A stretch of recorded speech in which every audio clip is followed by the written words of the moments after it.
Judgments. First, some definitions. 1. An opinion about something. 2. Comparison of merits or demerits of two or more things. An assessment. Such as, this diamond is more valuable than that scrap metal. He is nice, but she is a harlot. 3. A decision to view something a certain way, see it in a certain light, or adopt a certain viewpoint.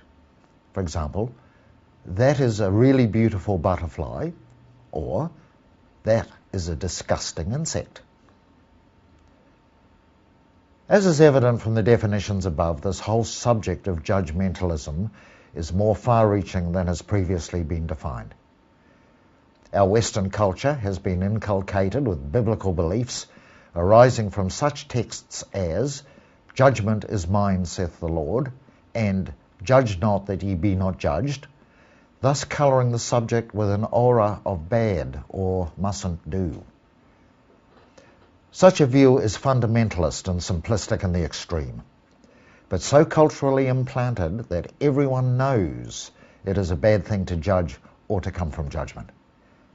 So ingrained is this attitude that one may be irreligious or even atheistic and still know that one shouldn't judge. So much for uninspected common wisdom. Try driving to work in the morning without exercising judgment on all sorts of issues to do with the traffic and other motorists' behaviours, and you'd be lucky to make it out of the carport.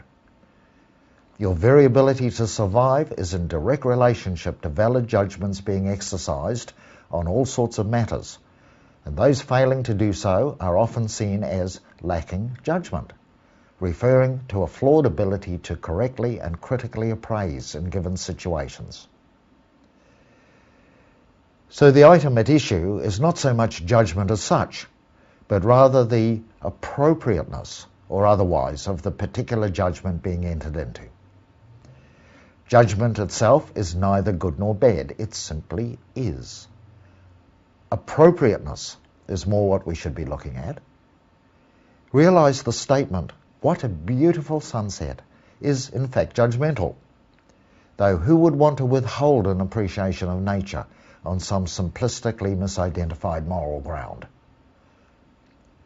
When we get moralistic statements regarding undesirability of judgment, we see such comments are based on inappropriate applications, which obviously will result in negativity. So let's look more closely at this area and see exactly what has given rise to these misidentifications. Mankind is going to judge whether we like it or not. The constraint that we mustn't judge is itself a judgment. And moralistic attitudes around the subject are themselves highly judgmental. Our very desire for self-improvement and upward spiritual mobility is based firmly on judgments against ourselves, that in some way or other we are less than we could or should be.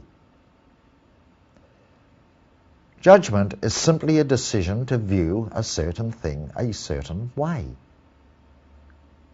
In other words, it is the adoption of a viewpoint, a way of looking at something. It is neither positive nor negative.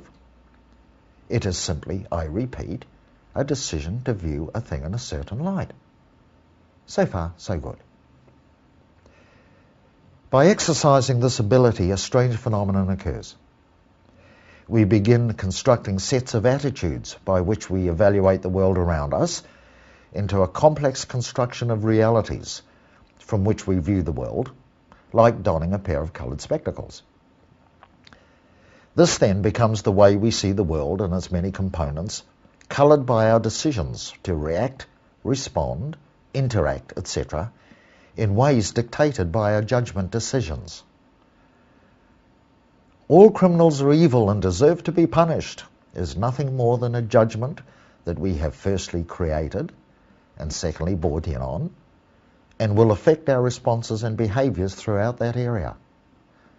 It also happens to be a pretty dumb sort of judgment, but that seems to be the way we do things from time to time.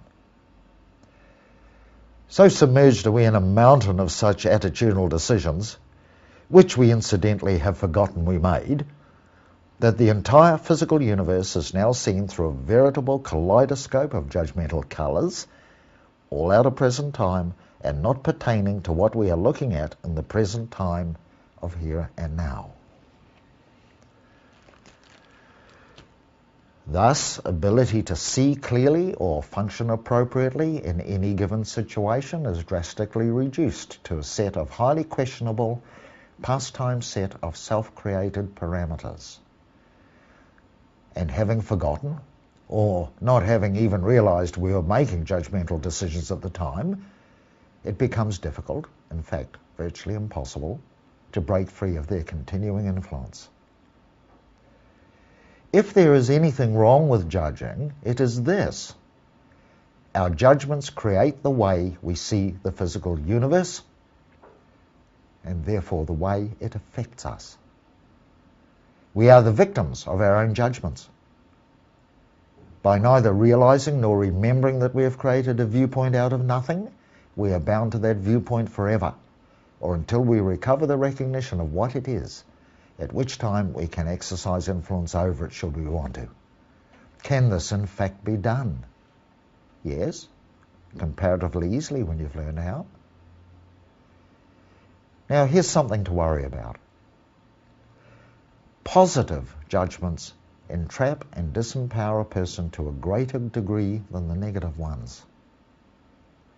The reason's simple. We seek freedom from the effects of negative judgments, but we hang on like grim death to those seen as positive. So the decision, the great God Wally box, or money, or fame, or physical beauty, or status, etc., will save me, is desperately clung to, regardless that we have surrendered personal responsibility, ownership of our own sovereignty, invalidated our ability to survive, and placed ourselves under some mythical and futile superbeing of our own creation. Also, the positive judgment that he is honest and trustworthy has damaged millions who have either innocently or stupidly chosen to follow some politician, car dealer, horse trader, con man, errant lover, or religion philosophy by blinding them to contrary evidence until it is forcibly and painfully thrust upon them, and sometimes not even then.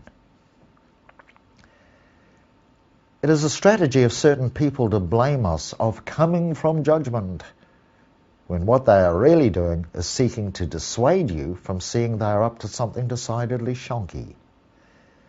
This is a situation where you're well advised to be judgmental if you don't want to wear the effects they are creating to diminish you or others. One may be excused for feeling worried in the face of all this and to inquire whether we have to render ourselves judgment-free in order to expand. The quick answer is, of course not. There is no way we are going to live long enough to accomplish that task, even assuming we have the tools and technology at hand to do so.